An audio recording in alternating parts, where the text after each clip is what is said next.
When I first came to the school, which is a good few years ago, I had been having a pretty difficult time. Decisions that I'd made weren't working out very well.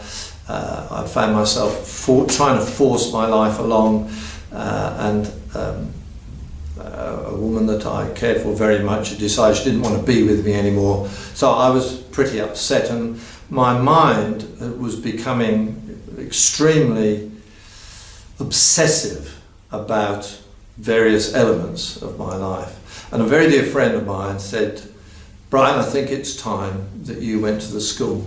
So I came here, went through a very simple little ceremony to receive the mantra, and then sat down to try and sound this simple one word quietly in my head. To my amazement, I found this to be extremely difficult. For some reason, I would want to sound this word, this mantra, and it would last for 10 or 15 seconds, and then in would come a thought, and off I'd go on the thought, usually to do with something that wasn't working in my life, which would make me kind of angry. And then I would remember, oh, hang on a minute, you're supposed to be meditating, so I'd go back to the mantra. And this process continued for the first 10 minutes that I tried this out.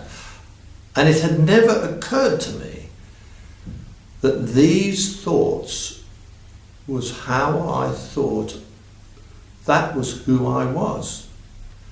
I did not know that I had a choice as to whether or not I pay attention to them. And that was the great revelation of my first experience of meditation, was that I did have a choice as to whether or not to attach myself to those random thoughts.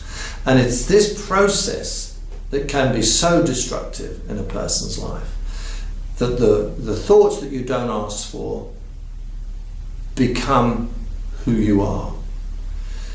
Ever since then, gradually, I joined the school, I joined a group, and we followed the teaching that comes from India, called Advaita Vedanta, which means one without a second. And gradually, there's a long-term process towards finding some real peace in one's life, in my life. And the ability to be able to turn in and find some quiet and stillness at any point of the waking day allows one to be able to enjoy each moment of life as it occurs, and to enjoy it fully.